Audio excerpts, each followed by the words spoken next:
같이 기도하고 말씀 생각하십시다. 하나님 아버지, 주일 오후 시간 저희들이 또 한자리에 모여 말씀 앞에 있사오니 하나님께서 말씀을 주셔서 기록된 책 성경책의 한 부분 히브리서의 한 장의 말씀을 조금 묵상케 하시고 거기에 담긴 진리를 조금 증거할 힘을 부족한 종에게 주시고 또 저희 모두들을 사랑하셔서 하나님의 말씀의 복을 주옵소서. 아버지, 땅 위에 우리가 먹을 것이 없어서 기근이 아니고 마실 것이 없어서 기갈이 아니라 하나님의 말씀을 듣지 못한 기근과 기갈이 올 것이라 하였는데 오늘 시대는 어떠한지요? 하나님의 말씀이 주님 풍성하게 증거되고 있는지요? 기록된 책의 말씀의 뜻을 모두들이 사모하고 열심히 개인적으로 읽고 교회에서도 열심히 목사들이 강론함으로써 하나님의 말씀이 성도들의 삶 가운데 충만하고 진리의 지식이 더하고 또 그것이 저들의 인격과 삶이 되도록 역사하는 말씀이 되어 있는지 하나님께서 은혜를 주시고 이 시간도 저희들을 주의 긍휼의 손, 사랑의 손에 두시고 미천하고 무익한 종에게 하나님의 말씀을 바르게 해석할 힘을 주시고 또 사모하여 모인 자들이 헛되이 왔다 가지 않고 하나님의 말씀을 읽는 즐거움이 있고 깨닫는 즐거움이 있게 하여 주시기를 원하옵고 예수님의 이름으로 기도하옵나이다. 아멘. 아멘. 1절 말씀 다시 보십시다. 대제사장마다 사람 가운데서 취한 자이므로 하나님께 속한 일에 사람을 위하여 예물과 속죄하는 제사를 드리게 하나니 저가 무식하고 미혹한 자를 능히 용납할 수 있는 것은 자기도 연약에 쌓여 있음이니라. 이러므로 백성을 위하여 속죄제를 드림과 같이 또한 자기를 위하여 드리는 것이 마땅하니라. 대제사장, 구약의 우리가 성막제도, 제사제도, 구약의 율법 아래서 대제사장은 사람들 중에서 선택되었습니다. 물론 일반 제사장도 그렇고 대제사장도 아론의 자손들 가운데서 제사장이 다 되고 자손들이 제사장이 되고 그 가운데 한 명이 대제사장이 되었습니다. 그래서 아론은 대제사장이고 아들들은 제사장들이 되었고 아론이 죽은 다음에는 그 다음에 그를 이어서 첫째, 둘째 아들은 범죄하여 죽었기 때문에 셋째가 아마 대제사장이 되고 그렇게 이제 남은 아들 가운데서 아마 제일 나이 든 자가 대제사장이 되었을 것이라고 봅니다. 대제사장은 사람들 중에서 선택되었습니다. 하나님께서 직접 제사장 역할을 하시는 것이 아니고 또 천사가 그 일을 하는 것도 아니고 사람이 그 일을 하였습니다. 대제사장을 사람들 중에서 택하기 때문에 그는 사람들을 위해 속죄 제물을 드릴 때 무지하고 미혹에 빠진 사람들을 너그러이 대할 수 있다고 본문에 말을 합니다. 왜냐하면 자기도 연약에 쌓여 있는 사람이기 때문이었습니다. 그래서 구약시대의 대제사장들은 백성을 위해 속죄 제사를 드림과 같이 또한 자신들을 위해서도 그렇게 했습니다. 그래서 제사장들이 제사장들을 위해서도 속죄 제사를 드리고 또 백성을 위해서도 드리고 하였습니다. 우리의 대제사장이신 예수님은 대제사장이시다. 제사장이시고 대제사장, 크신 대제사장이시다. 그래서 히브리서에 나와 있는 특이한 그런 진리라고 할지 말씀이죠. 예수님의 제사 사역은 다른 서신들에도 다 있지만은 복음서에도 주님 말씀에도 다 나오지만은 그러나 예수님을 제사장 혹은 대제사장이라고 부른 성경은 히브리서 뿐입니다. 그래서 특이한 것입니다. 히브리서 성경은 특별한 의미가 있습니다.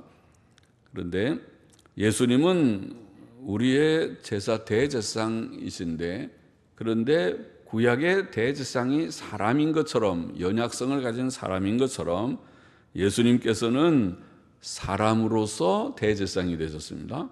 그래서 우리와 똑같은 인성을 가지셨기 때문에 인간 본질, 인성, 인간의 모든 속성을 다 가지셨기 때문에, 그래서 우리의 연약을 아신다, 아시고 동정을 하신다, 그렇게 성경은 말하는 것입니다.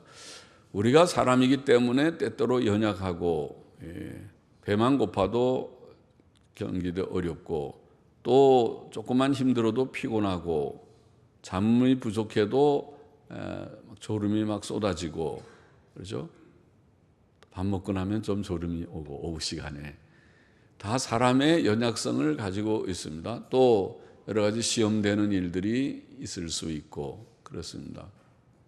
예수님께서 우리와 똑같은 인성을 가지셨기 때문에 인간의 연약함을 아신다.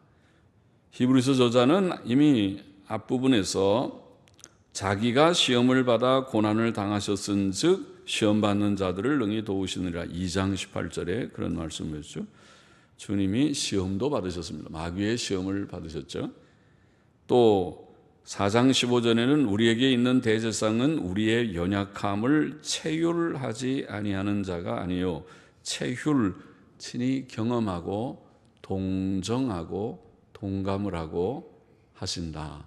그래서 우리의 연약을 주님은 아신다, 다 느끼신다.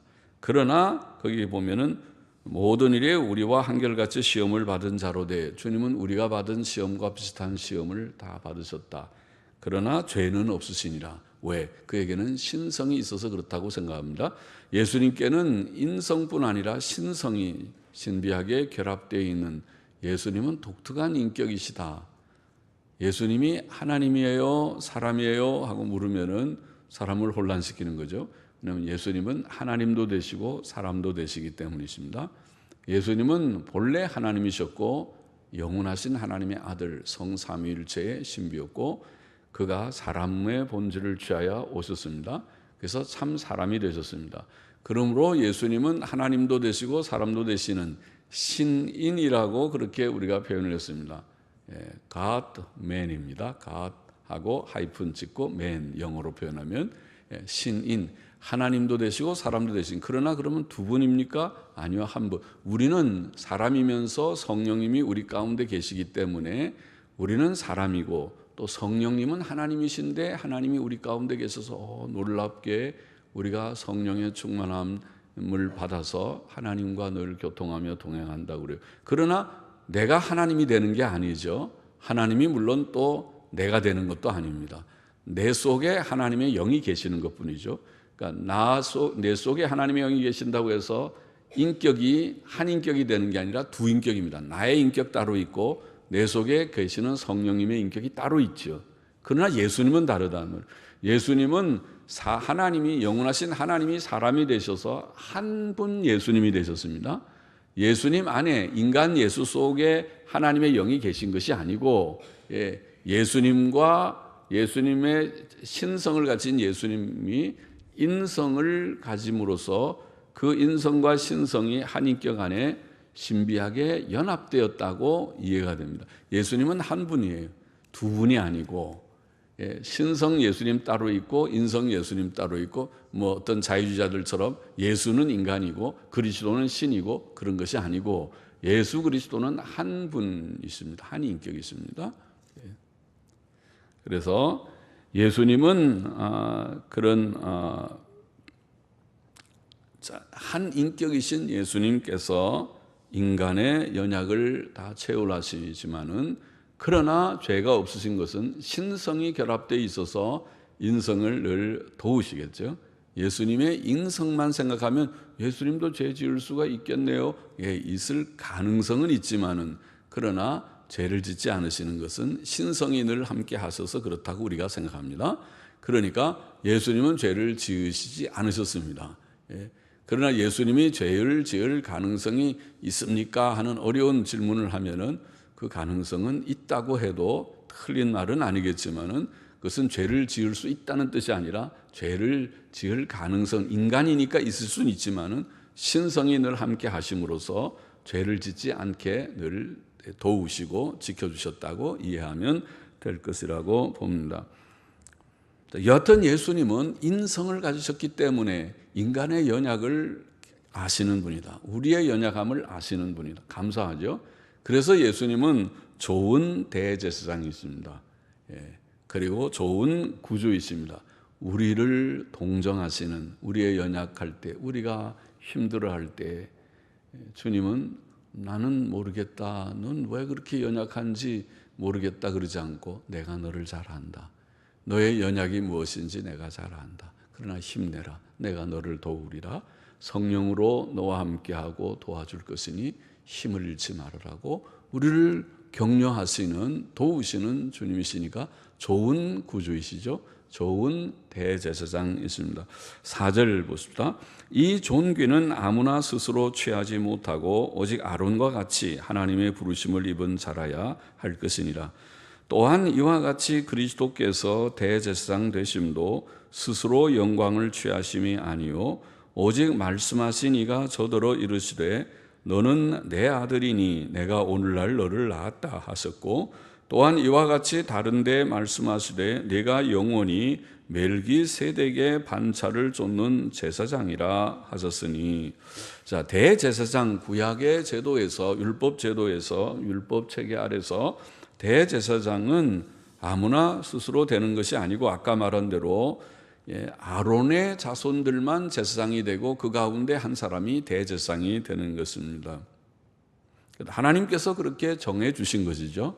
하나님이 불러주셔야 대제사장이 될 수 있었습니다. 아무나 스스로 내가 대제사장 하고 싶다고 되는 것이 아니었습니다.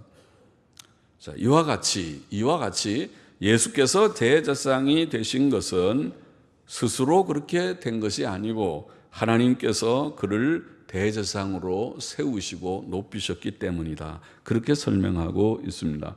하나님께서 구약 성경에 그에 관해 너는 내 아들이라, 너는 내 아들이라 그렇게 말씀하셨고 또 너는 영원히 멜기세덱의 반차를 쫓는 제사장이라 이렇게 하셨기 때문이라고 설명합니다. 이 메시아 예언, 이 우리가 좀 인용한 성경 구절을 메시아 예언시라고 하는데 앞에 너는 내 아들이라 그것은 시편 2편 7절에 나오는 말씀이죠. 시편 2편은 메시아시라고 이해하는 것이 바로 그 까닭이고 또 여기에 멜기세덱의 반차를 쫓는 영원히 멜기세덱의 반차를 쫓는 제사장이라고 하신 말씀은 시편 110편 4절 말씀입니다. 그래서 이 두 시를 메시아 예언 시라고 말합니다.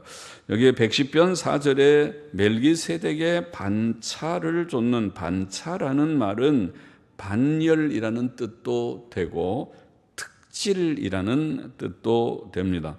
헬라 말에 이 반차 탁시스라는 말이 그리고 히브리 말로는 모습이라는 그런 뜻이 됩니다. 그래서 멜기세덱의 반차를 쫓는 제사장이라는 말 뜻은 멜기세덱의 특질을 가진 혹은 멜기세덱의 모습을 쫓는 제사장, 다 쉽게 좀 더 평범하게 표현하면 멜기세덱 같은 제사장입니다.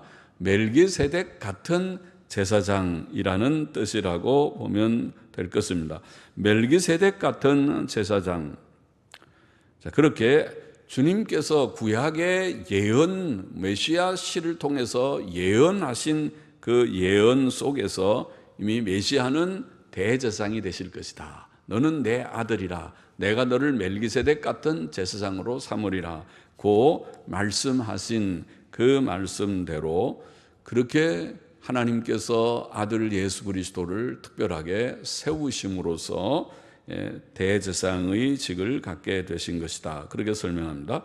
7절에 그는 육체에 계실 때는 이 세상에 계실 때죠. 지금도 주님은 천국에 하나님 우편에 계시는데도 아직 인성을 갖고 계시다고 이해합니다. 주님은 인성을 버리지 않으셨습니다. 그러나 육체에 계실 때라는 말은 주님이 이 세상에 생활하셨을 때에 자기를 죽음에서 능히 구원하실 이에게 하나님 아버지죠. 예수님을 사실 십자가에 죽지 않게 하실 능력이 하나님께 있지만은 그러나 그렇게 하지 않으셨습니다. 왜? 우리의 대속 사역을 위해서. 그래서 자기를 죽음에서 능히 구원하실 이 아버지께 심한 통곡과 눈물로 간구와 소원을 올렸고, 이렇게 표현했습니다. 그의 경외하심을 인하여 들으심을 얻었느니라. 자, 그것은 겟세마네 동산에서의 기도를 가리키는 것이 분명하죠. 그래서 겟세마네 동산에서 그가 기도하신 십자가를 지시기 바로 전날 밤, 마지막 유월절 식사를 하신 후에 그 밤에 겟세마네 동산의 제자들을 데리고 가서 세 제자와 함께 좀 더 나아가서 기도하시면서 너희는 깨어 여기서 기도하라. 그리고 조금 나아가 기도하시는 그때에 주님의 기도의 모습을 누가복음 22장 41절 이하에는 이렇게 기록을 했습니다. 저희를 떠나 돌 던질 만큼 가서, 돌을 얼마나 던지, 돌 던질 만큼 좀 더 주님이 혼자 나아가셔서 무릎을 꿇고 기도하여 가라사대. 주님은 기도하실 때 무릎을 꿇고 기도하셨습니다. 요새 무릎을 꿇으면은 무릎이 자꾸 망가진다고 잘 안 꿇지만은, 그러나 힘이 있으면 무릎을 꿇고, 옛날 사람들은 다 무릎을 꿇고 많이 기도했습니다. 무릎을 완전히 꿇는 것이 어려우면 무릎을 좀 이렇게 대고 꿇고 90도로 꿇어더라도 무릎을 꿇고 기도하여 가라사대 아버지여, 만일 아버지의 뜻이거든 이 잔을 내게서 옮기시옵소서. 이 잔은 십자가죠. 십자가의 죽음이 얼마나 고통스러운 것을 우리가 상상해도 알 수 있습니다. 십자가의 고통을 그가 피하기를 인간적으로, 인간 예수는, 인간 사람으로서는 이 잔, 만일 아버지의 뜻이면 이 잔을 내게서 옮기시옵소서. 그러나 내 원대로 마옵시고 아버지의 원대로 되기를 원하나이다. 예수님은 왜 자신이 죽어야 되는지 알고 계시죠. 인자가 땅에 온 것은 섬김을 받으려 함이 아니라 섬기려 하고 자기 목숨을 많은 사람의 대속물로 주기 위하여 왔다고 주님은 알고 계셨습니다. 내가 세상에 온 것은 너희를 위하여 내 몸을, 내 살을 주기 위하여, 나는 생명을 주기 위하여 온 떡이다, 산 떡이다, 주님은 말씀하셨죠. 알고 있었습니다. 그래서 그러나 내 원대로 마옵시고 아버지의 원대로 되기를 원하나이다. 죽을 각오를 한다는 말씀이죠. 하시니 사자가 하늘로부터 예수께 나타나 힘을 돕더라. 천사들이 나타나서 예수님을 도왔습니다. 인간 예수는 겟세마네 동산에서 외롭고 고통스러운 가운데서 그 죽음의 잔을 그가 받아야 된다는 것을 생각하면서 주님께 이렇게 기도를 하셨는데, 그때 예수께서 힘쓰고 애써 더욱 간절히 기도하시니 땀이 땅에 떨어지는 핏방울 같이 되더라. 그렇게 누가복음에는 기록을 했습니다. 땀만 흘렸겠습니까? 주님께서 오늘 여기에 본문에 보면 심한 통곡과 눈물로 그렇게 표현했습니다. 주님이 겟세마네 동산에서 하나님께 기도하실 때, 아버지께 기도하실 때에 눈물을 흘리고 땀을 흘리면서 간절한 기도를 3시간이나 3번이나 1시간씩 3차례나 3시간이나 밤에 기도를, 우리는 몇 시간 기도합니까? 우리는 몇 분 기도합니까? 우리가 하나님께 문안 인사 기도하지 말자 그랬죠. 하나님 안녕, 제 안녕 됐습니다. 그러고 일어나서 가면 아무것도 우리가 얻고 아무것도 이루어지는 것이 없을 것입니다. 하나님 앞에 좀 앉아가지고 진지하게 부르짖어 간절히 30분이라도 1시간이라도 그 이상이라도 우리가 기도해야 될 이유가 충분하죠. 주님은 하나님의 아들이신데도 1시간씩 3번이나 반복해서 간절히 땀을 흘리면서 눈물의 통곡, 심한 통곡과 눈물로 간구와 소원을 올렸다. 그렇게 되어 있습니다. 이것은 예수님의 인성의 신비이기도 합니다. 예수께서는 아버지와 본질적으로 동일하신 신성을 가진 하나님이시지만 그는 또한 우리와 본질적으로 동일하신 인성을 가진 사람이십니다. 예수께서는 눈물로 간절히 기도하셨고 그의 기도는 응답되었습니다.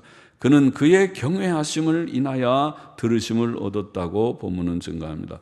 예수께서 하나님께 간절히 눈물과 심한 통곡으로 기도하셨다는 말씀이나 그가 하나님을 경외하심으로 인해 들으심을 얻었다는 말씀은 참으로 신비합니다.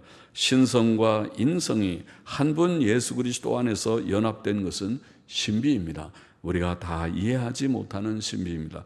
그러나 그것이 예수 그리스도에 관하여 성경이 증거하는 바입니다.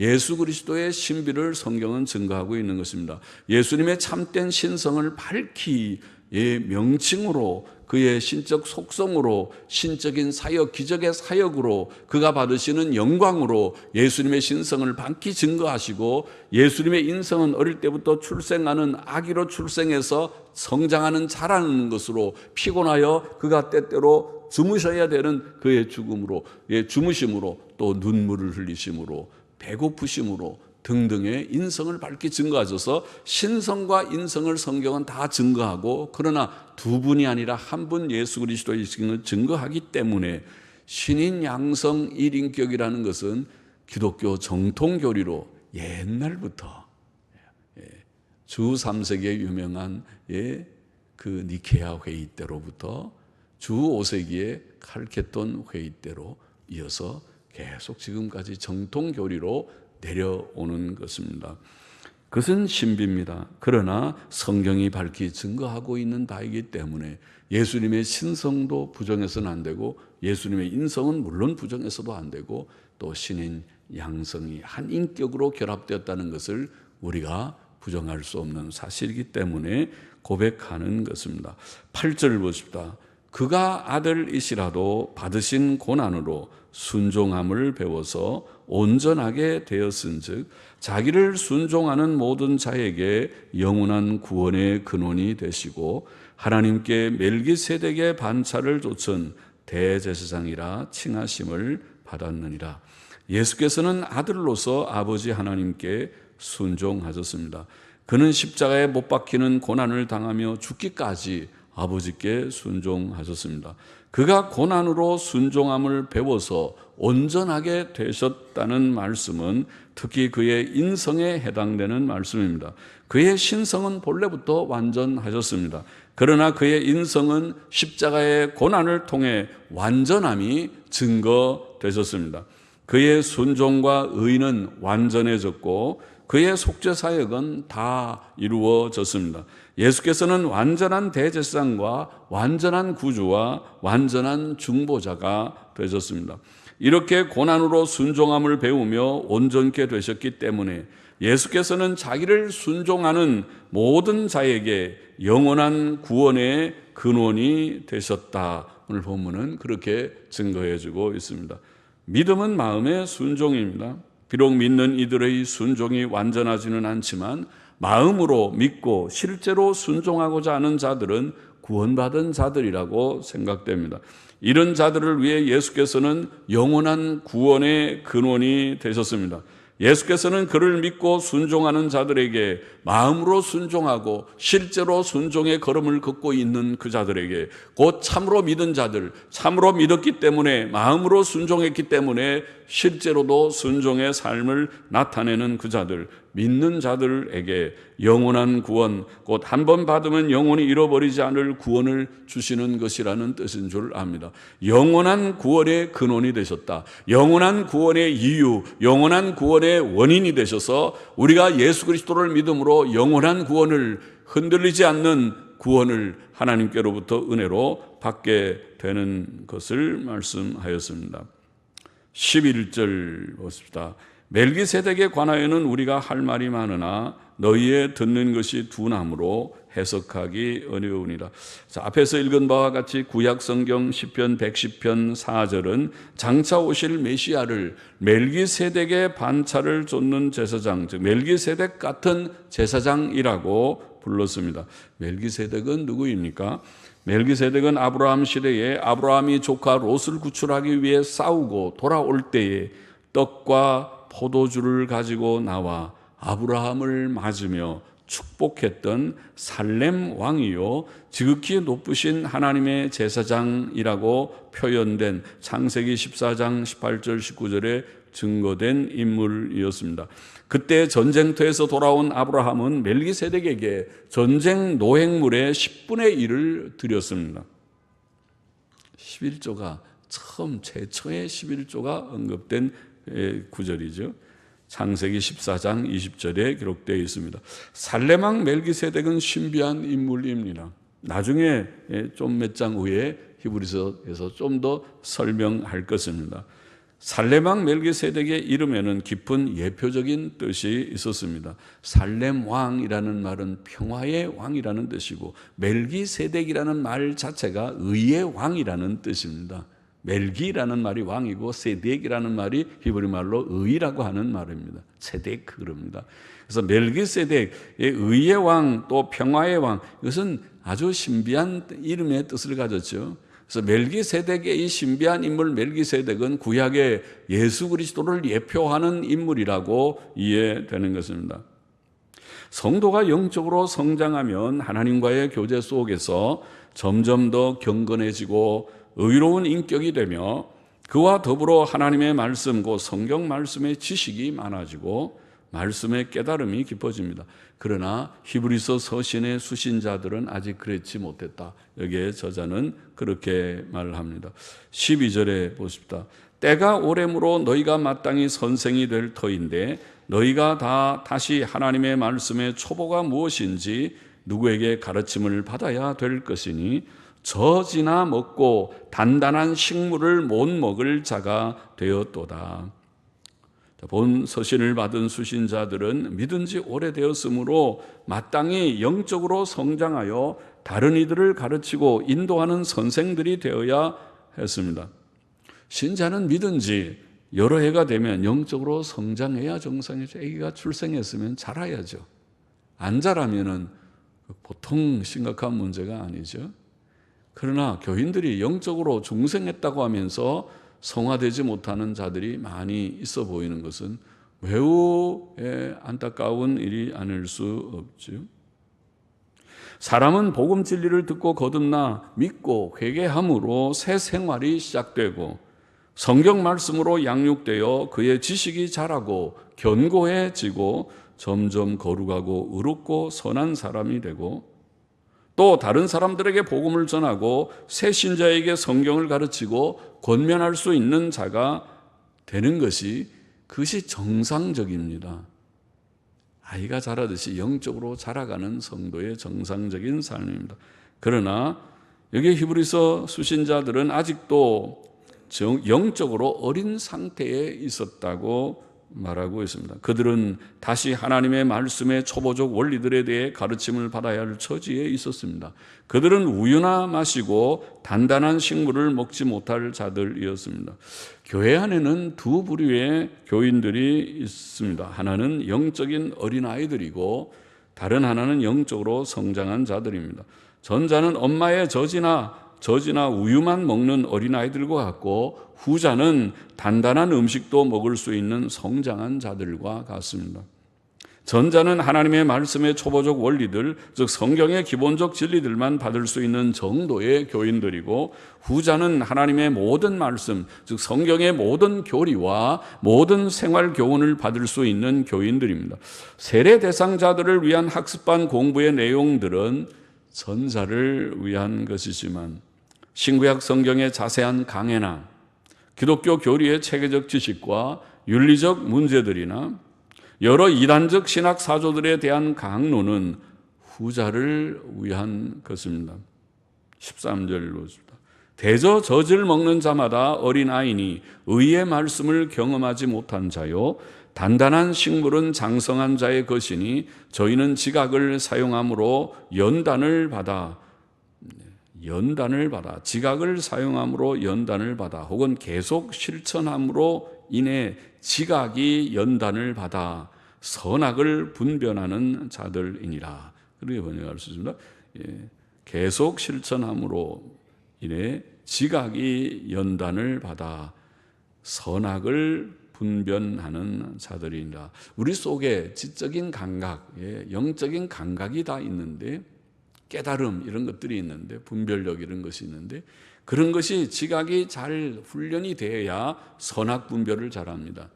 그러나 그런 영적인 지각이 훈련을 받지 못하면 이것이 선인지 악인지 옳은 건지 그른 건지 구분이 없이 아직도 죄 가운데, 연약 가운데 머물러 있을 수 있겠죠. 그것을 말한 것이라고 봅니다. 성장해야 된다. 그래서 세속 말씀을 실천함으로써, 의를 실천함으로써 지각이 연단을 받아서 선악을 분별하는 자들이 되어야 한다는 그런 말이죠. 자, 서신의 수신자들은 의의 말씀을 경험하지 못한 영적 어린아이와 같다고 표현됩니다. 의의 말씀은 하나님의 말씀고 성경 말씀을 가리킵니다. 성경 말씀의 내용과 목적이 바로 의입니다. 우리가 하나님의 계명대로 살면 그것이 의입니다. 성경의 목표는 의입니다. 그것은 의가 없었던 죄인들에게 예수 그리스도의 대속을 믿음으로 의롭다 하심을 얻는 은혜의 복음과 또 이렇게 의롭다 하심을 받은 자들이 실제로 의롭게 살아야 할 교훈들이 바로 성경의 내용입니다. 성경의 내용은 두 가지, 방금 말한 대로 예수님 믿고 의롭다함을 받으라고 하는 의의 복음과 또 의의 복음을 받아서 예수 믿고 구원받은 사람들이 이제 실제로 의롭게 살아야 할 생활 규범들을 우리에게 가르쳐주는 책이라고 할 수 있습니다. 하나님의 뜻은 우리가 실제로 의롭게 사는 것입니다. 이론적으로 예수님 믿고 구원받은 것으로 만족하지 않고 실제로 흠과 점이 없는 온전함이라고 우리가 말하는 의로운 삶을 사는 것이 하나님의 뜻입니다. 의의 말씀을 경험한다는 본문의 말은 예수님 믿고 의롭다 하심을 얻고 그것도 경험이고 1차적 경험이고 또 실제로 의롭게 살아가는 것, 그것이 두 번째의 경험입니다. 그것을 의미합니다. 그러나 히브리서 수신자들은 하나님의 의의 말씀을 이해하고 실천하는 데 부족했습니다. 영적 성장은 단지 이론적 지식으로 되지 않고 실천을 통해 우리의 지각과 감각이 연단되어 선악을 분별하게 됨으로 이루어진다는 것이 본문의 내용입니다.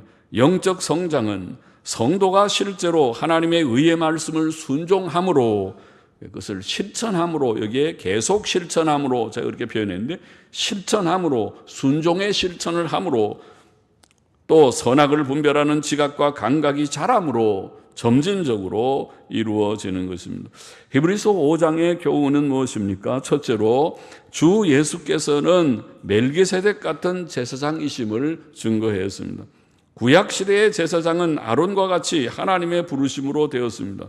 예수께서도 하나님께서 너는 영원히 멜기세덱 같은 제사장이라고 말씀하신 그 말씀에 근거해서 그를 제사장으로, 우리를 위한 영원한 제사장으로, 멜기세덱 같은 제사장으로 세우셨다고 증거하십니다. 둘째로 예수 그리스도께서는 우리의 연약을 아시는 대제사장이심을 증거했습니다. 구약시대의 대제사장은 인간의 연약함을 가지고 있었듯이 예수께서는 사람으로 오셔서 우리의 연약을 아시고 동정하실 수 있는 대제사장이 되셨습니다. 그는 많은 고난을, 특히 십자가의 고난을 당하셨습니다. 우리가 예수 그리스도의 인성과 신성의 신비를 다 알지 못하지만 그는 우리의 연약을 경험하신 우리의 좋은 대제사장이시다, 좋은 구주이시다라는 것을 본문은 증거하고 있고 우리가 그만큼 합니다. 감사합니다. 나의 연약을 주님이 아시고 이해하시고 동정하시는구나. 내가 나아가서 나의 연약을 아뢰며 도움을 구하리다. 셋째로 예수 그리스도께서는 하나님의 아들이시지만 받으신 고난으로 순종함을 배워서 온전케 되셨고 그를 믿고 순종하는 자들에게 영원한 구원의 근원이 되셨다. 놀라운 그런 진리죠. 놀라운 사실을 여기에 증거했습니다. 그는 십자가의 죽으심과 3일 만에 부활하심으로 우리의 대속을 이루셨습니다. 그는 우리의 죄사함의 구원의 근원이 되셨습니다. 그는 우리의 놀라운 구주이십니다. 그러므로 우리는 오직 예수 그리스도를 믿고 나아가야 되겠습니다. 예수 그리스도를 믿고 순종하며 나아가야 되겠습니다. 하나님의 아들이 고난을 통해서 순종함을 배워서 온전케 되셨기 때문에 그가 우리의 믿고 순종하는 자들에게 영원한 구원의 근원이 되셨다. 예수님께서 고난을 통해서 순종하신 것처럼 오늘 우리가 예수님을 믿고 따르는 것은 믿고 순종하는 것이 심지어 고난이 있다 할지라도 고난을 우리가 각오하면서 따라가는 하나님의 아들도 우리를 위하여 고난을 받으심으로 우리의 영원한 구원의 근원이 되셨는데 우리의 영원한 구원의 근원이 되신 주님이신데 오늘 우리는 주님을 믿고 순종하되 주님과 같이 고난도 각오하면서 따라가는 우리가 되어야 하겠습니다. 그리고 여기에 또 한 가지 더 오늘 본문에서 우리는 다 영적으로 성장해야 된다고 본문은 우리에게 교훈했습니다. 교회 안에는 영적으로 성장치 못한 자들이 있고 어린아이들이 있고 영적으로 성장한 이들이 있다고 본문은 보이고 있습니다. 영적으로 어린아이들은 하나님의 말씀의 초보적 진리들만 겨우 이해하고 어려운 말씀들을 이해하지 못하는 자들이라고 하였습니다. 물론 그들은 남을 가르치거나 돌볼 힘이 없고 진리를 위해 싸울 그런 힘도 없습니다. 그러나 교회에는 영적으로 성장한 자들도 있어서 그들은 의의 말씀을 감당하는 자들, 곧 하나님의 말씀에 대한 믿음에 굳게 서서 의를 실천하는 자들이라고 본문은 보이고 있습니다.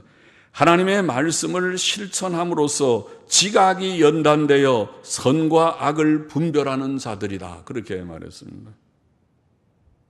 우리는 어느 쪽의 사람들인가요?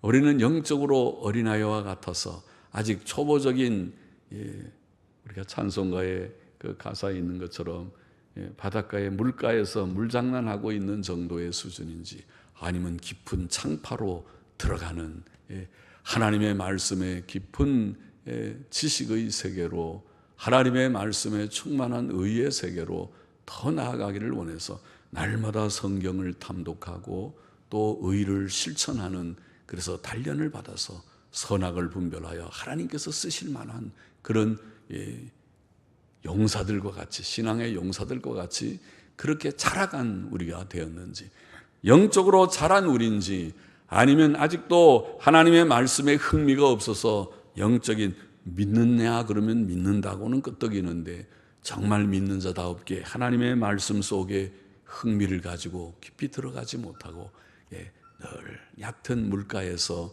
물장난을 치는 그런 정도에 머물러 있는 우리는 아닌지 영적으로 성장해야 된다. 그것을 오늘 본문은 또 우리에게 보여주고 있습니다. 우리의 대제사장 멜기세덱 같은 대제사장이신 예수 그리스도, 우리의 연약을 아시는 주님, 친히 고난을 통해서 순종함을 배워서 온전케 되신 우리의 영원한 구원의 근원이 되신 멜기세덱 같은 예수 그리스도를 우리에게 주셨으니 우리가 예수님 믿고 구원받았습니다.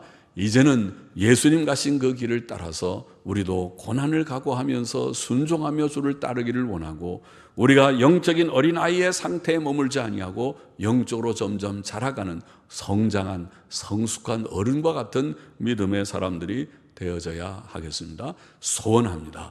그런 모든 자들로 우리 모두들이 자라가기를 원합니다. 기도하십시다. 하나님 아버지, 부족한 저희들에게 오늘도 멜기세덱 같은 대제사장이신 예수 그리스도께서 어떻게 우리의 연약을 아시고 그러나 고난을 통해서 순종함을 배워서 우리에게 영원한 구원의 근원이 되셨는지 가르쳐 주시면서 우리도 주님을 믿고 순종하며 따르고 또 실제로 의를 실천함으로써 우리가 영적으로 성장하여서 어린아이와 같은 상태에 머물지 아니하고 하나님의 의의 말씀을 경험한 자다옵게 의롭다함을 받고 실제의 의를 실천해서 영적으로 성숙한 자들이 다 되라고 교훈하여 주셨사오니 아버지 하나님이여 이 교훈을 받은 자들마다 마음에 새기어서 우리가 다 영적으로 자라가는 모두들이 되게 하여 주시기를 심히 소원합니다. 감사하며 예수님의 이름으로 기도하옵나이다. 아멘. 아멘.